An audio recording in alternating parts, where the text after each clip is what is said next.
Hello students, अभी हम chapter number 16 electronics ठोस एवं अर्धचालित युक्तियाँ 12th फिजिक्स के एक महत्वपूर्ण टॉपिक दिष्टकरण एवं दिष्टकारी का अध्ययन करेंगे। दिष्टकरण जिसे रेक्टिफिकेशन कहा जाता है, एक प्रक्रिया है, एक प्रोसेस है जिसके द्वारा आप AC को DC में कन्वर्ट कर सकते हैं। AC जिसे अल्टरनेटिंग करंट, DC अर्थात डायरेक्ट करंट। अल्टरनेटिंग करंट जिसे हम परिवर्ती धारा, उच्चावन धारा जो जिसका मान और जिसकी दिशा समय के साथ परिवर्तित होती रहे, और DC जिसे स्थायी धारा, डायरेक्ट धारा, स्थायी धारा कहते हैं। ये नियत धारा कहलाती है। ये परिवर्ती धारा, जिस प्रकार हम इसका चित्र बनाते हैं, ये परिवर्तीशील धारा, परिवर्ती धारा अल्टरनेटिंग करंट प्लस माइनस में चलती है। स्थायी धारा इस प्रकार हमें प्राप्त होती है जिसकी दिशा फिक्स होती है और जिसका परिमाण भी नियत रहता है। ये स्थायी प्योर DC जिसे शुद्ध DC कहा जाता है। कई बार इसमें अशुद्ध DC भी, कुछ AC के घटक भी आ जाते हैं, तो उच्चावन DC इस प्रकार प्राप्त होती है। दिशा देख लीजिए, सब में प्लस प्लस प्लस है, परंतु परिमाण चेंज हो रहा है, इसलिए इसको उच्चावन DC या हम कह सकते हैं कि इम्प्योर DC है, जिसमें कुछ AC घटक भी विद्यमान है। इसमें ये मान सदैव प्लस में रहता है। तो AC को, प्रत्यावर्ती धारा को दिष्ट धारा में परिवर्तित करने की प्रक्रिया को हम दिष्टकरण कहते हैं। ये प्रोसेस है, और जिस युक्ति के द्वारा ये किया जाता है, जिस युक्ति के द्वारा ये संभव होता है, जिस उपकरण के द्वारा हम संभव होता है, उस उपकरण को हम दिष्टकारी बोलते हैं। अर्थात दिष्ट करने वाला, जो दिष्ट करे, दिष्टकारी कहलाता है। इसे अंग्रेजी भाषा में रेक्टिफायर कहा जाता है। दिष्टकारी मुख्य रूप से हमारे लिए यहाँ कोर्स में 3 प्रकार के हैं।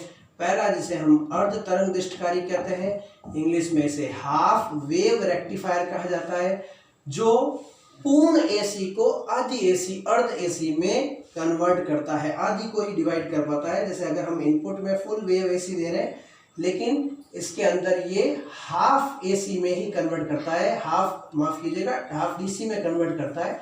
इस प्रकार ये आपको हाफ वेव DC मिल रही है, हाफ वेव DC, जो उच्चावन DC मिल रही है, जबकि हमने यहाँ पे फुल पूर्ण वेव AC दी है, जिसका आपको हाफ वेव मिल रहा है, इसलिए इसको अर्ध तरंग दिष्टकारी बोलते हैं। इसकी दक्षता कम होती है, अप्रोक्सीमेटली 40% के आसपास होती है। दूसरा जो है, जिसे हम पूर्ण तरंग दिष्टकारी कहा जाता है, पूर्ण तरंग दिष्टकारी जो पूर्ण AC, जो हम इनपुट के अंदर फुल वेव AC देंगे, उसको फुल वेव DC में कन्वर्ट करता है। ये आपको इस प्रकार फुल वेव DC मिल रही है। पूर्ण तरंग DC जिसमें मिलती है, उसे हम पूर्ण तरंग दिष्टकारी कहते हैं, या फुल वेव जिसे हम DC कहते हैं। इसकी दक्षता इसके तुलना में दुगनी 81.2% होती है। ये ज़्यादा दक्ष है, परंतु अर्ध तरंग दिष्टकारी में एक सामान्य ट्रांसफार्मर, इसमें एक सामान्य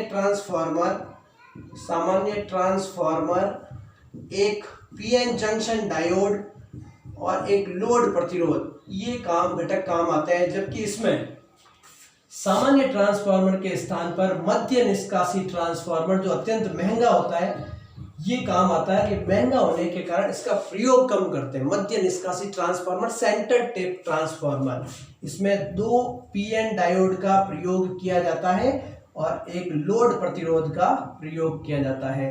तो पूर्ण तरंग दिष्टकारी अर्ध तरंग की तुलना में अधिक दक्ष है, परंतु ज्यादा महंगा होने के कारण इसका प्रचलन कम किया जाता है। इसके स्थान पर तीसरे डायोड का अधिक मात्रा में, मोबाइल चार्जर में अधिक मात्रा में हम इसका यूज करते हैं, क्योंकि हमारा मोबाइल चार्जर जो है वो भी AC को DC में कन्वर्ट करता है।